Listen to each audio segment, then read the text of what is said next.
Haleluya, shalom saudara yang dikasihi oleh Tuhan. Senang berjumpa kembali dengan saudara dimanapun saudara berada, dari Sabang sampai Merauke. Saya mau menyapa saudara di dalam kasih Kristus, karena saya percaya bahwa kasih Kristus selalu melimpah bagi kita yang percaya dan yang mengandalkan Tuhan. Bersama dengan saya, Pastor Henry Indrawan, dan tentunya beberapa menit ini saya selalu membagikan berkat firman Tuhan, karena firman Tuhan itu hidup, firman Tuhan itu penuh kuasa, dan firman Tuhan itu ya dan amin di setiap janjinya.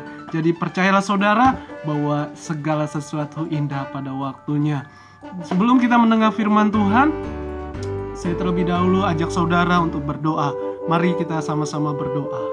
Terima kasih Tuhan Yesus, kami mengandalkan Engkau. Kami datang kepadamu, kami perlu hadirat-Mu, kami perlu Roh-Mu yang berbicara bagi kami. Bukan hamba-Mu, tetapi firman-Mu. Karena firman yang kami dengar ada kuasa, firman yang kami dengar ada kehidupan. Sebab Allah yang kami sembah adalah Allah yang hidup.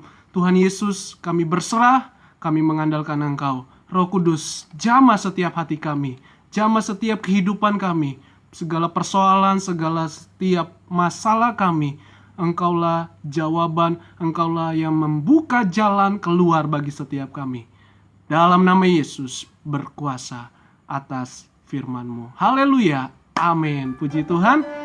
Saudara kasih Tuhan, tema saya adalah mengenai kebangkitan. Karena saya percaya Yesus yang mati itu Dia adalah Allah yang tetap bangkit. Puji Tuhan, saya akan berikan firman Tuhan di dalam Yohanes pasal yang ke-19 ayat 28.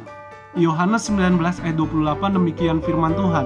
Sesudah itu, karena Yesus tahu bahwa segala sesuatu telah selesai, berkatalah Ia, supaya genaplah yang ada tertulis dalam kitab suci, Aku haus. Di situ ada suatu bekas penuh anggur asam. Maka mereka mencucukkan bunga karang yang telah dicelupkan dalam anggur asam pada sebatang hisop, lalu mengunjukkannya ke mulut Yesus. Sesudah Yesus meminum anggur asam itu, berkatalah Ia, sudah selesai. Lalu Ia menundukkan kepalanya dan menyerahkan nyawanya. Puji Tuhan. Nah saudara yang kasih Tuhan, kita menyembah Tuhan yang hidup, yang namanya Tuhan Yesus Kristus. Dan Dia mati bukan mati secara Allah, tapi Dia mati secara tubuhnya.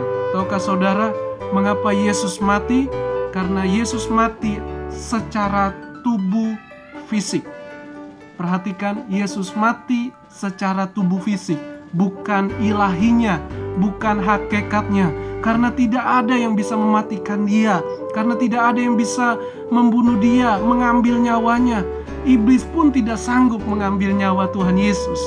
Segala sesuatu dia sudah cobai, tapi nggak sanggup melawan Tuhan Yesus. Namun kita percaya, Yesus ilahinya tidak pernah mati. Makanya kita bangga, karena yang kita sembah adalah Allah yang hidup. Dia terbukti saudara, karena begitu besar kasih Allah kepada semua manusia, tetapi kepada mereka yang percaya di dalam namanya.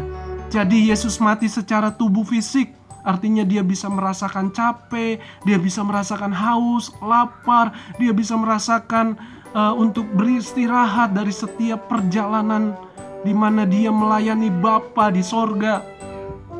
Nah saudara, Dia juga bisa merasakan sakit atau kelelahan. Jadi tubuh fisik ini sungguh terbatas. Fisik ini penuh dengan kelemahan.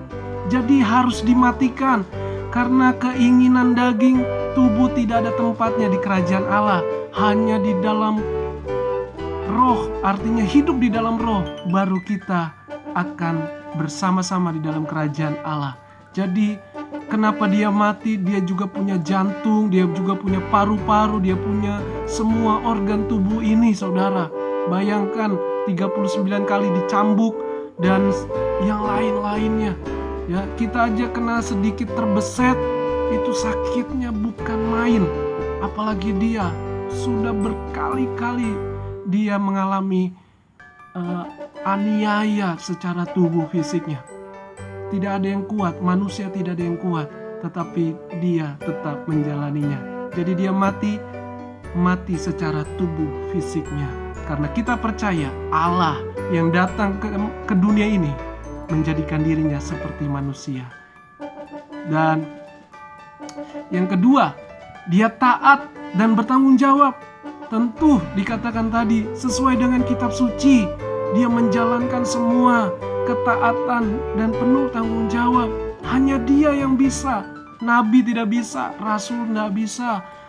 Hanya Yesus yang berasal dari sorga, dia yang bisa menyelesaikannya. Dia taat atas perintah Bapa di sorga. Dan yang ketiga, dia mau membuktikan kasihnya kepada manusia. Jadi saudara, itulah pengertian kita bahwa Yesus itu bangkit. Kalau tidak ada kebangkitan, sia-sia kepercayaan kita. Karena orang yang mati pasti akan bangkit. Entah dia dihukum kekal atau dia di dalam kekekalan bersama dengan kerajaan Allah. Tuhan Yesus memberkati. Shalom.